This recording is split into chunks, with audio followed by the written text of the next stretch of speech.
Good morning and a happy Friday to you all. Hope you're keeping safe, hope you're keeping sane.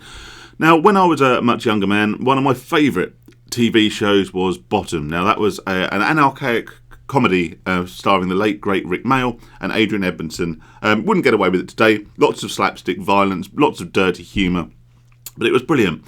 And in one episode, Richie, who was played by Rick Mayall, gets a curse put on him by a gypsy fortune teller. And she tells him that he's going to die within 3 days.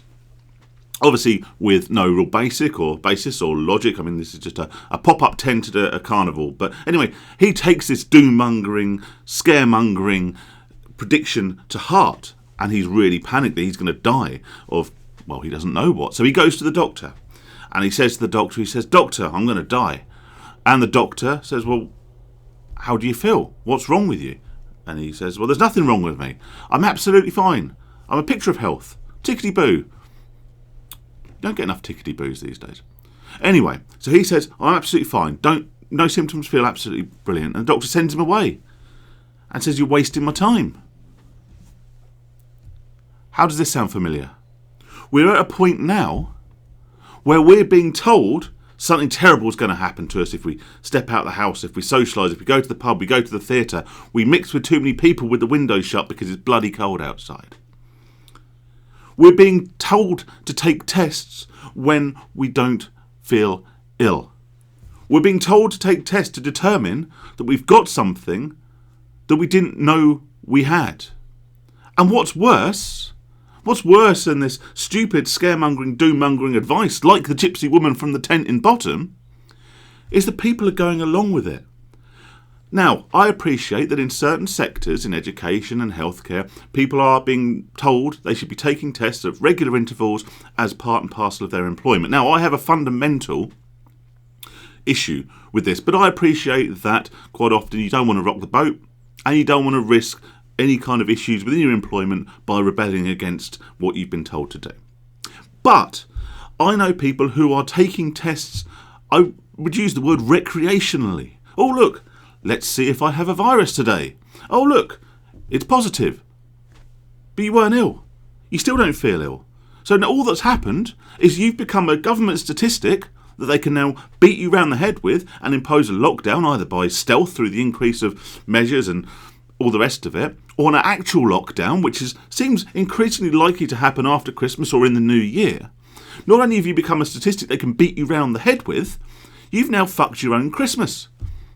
And if I did this, I'd think, oh, I've got a bit of a virus here. Maybe I'll stay indoors, stay away from people, try not to spread any germs until I get a negative test.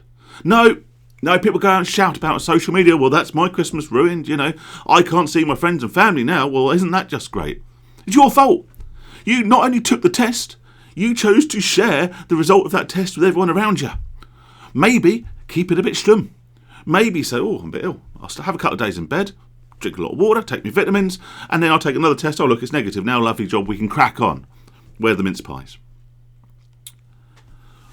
We're being told that we should live in fear. I never thought I'd see the day where people are actively seeking a diagnosis for something they don't think they've got. I feel absolutely fine, as old Richie, late Rick Mayall in Bottom said, tickety-boo, top of the world, picture of health. But let's see if we can diagnose ourselves with something that's going to ruin our lives and inflict more pain, misery, restrictions and mental health issues on the nation as a whole by giving the government ammunition to beat us round the head with. I'm not talking to the people who have to take tests as part and parcel of their employment.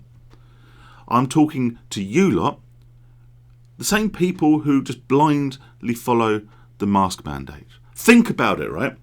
Next time you're about to walk into Sainsbury's or walk into Tesco's or to Primark or to the local massage parlour, no judgment here, whatever floats your boat, right?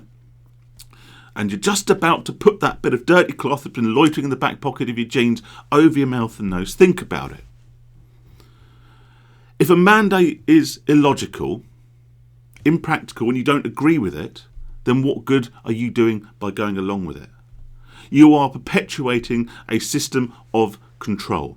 I went to the supermarket the other day. I was the only person that I saw, apart from a couple of staff, who weren't wearing a mask. That's insane. We need to wake up. And if you want to wear a mask, if you feel like a mask is beneficial to you and to those around you, then you have the freedom to do so. But freedom is the key word. Freedom is the absolute key to this. If you want to wear a mask, you have every freedom and every right to do that. If you want to walk around Sainsbury's with a rubber chicken on your head, you have the absolute right and freedom to do that. Now, that may not offer too many health benefits, of course, but it is Christmas. It's a season of goodwill. Might spread a little bit of cheer. But if you're just going blindly along with it because it's been mandated, then you are part of the problem. Taking tests when you're not ill is part of the problem. Spreading fear-mongering things on social media is part of the problem. We need to stop being part of the problem, and we need to be part of the solution, and the part of the solution is the passive non-compliance. As I say always, I'm not anti-vax. I think the vaccine could potentially be a good thing for those who need it. I'm not anti-anything. If you want to do something because you believe it's the right thing to do, then go right ahead. And you won't get any judgment from me. But this is divisive, and this is the point as well. They are using these mandates to divide us.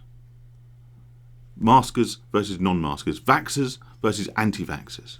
Rather than looking where the problem really lies. By dividing us into teams, we ignore the root of the problem. Because they know that if we all got along, we'd probably conspire against the powers that be. Stay safe and sane, and do the right thing. All the best.